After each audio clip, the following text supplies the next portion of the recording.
صدقني انت مش محتاج فياجرا عشان تأدي كويس لما تكبر في السن.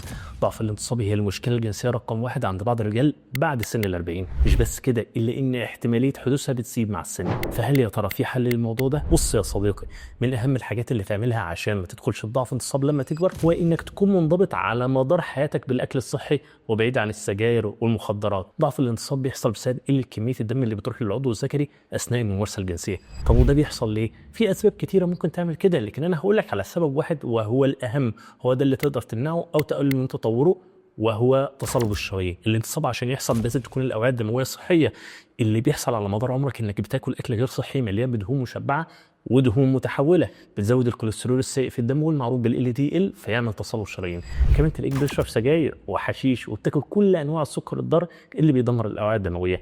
ضيف على ده لو ربنا ابتلاك بمرض زي الضغط والسكر، فتخيل بقى لو حصل تصلب في الاوعيه الدمويه بتاعه العضو الذكري، هتضيق ومش هيطلع دم.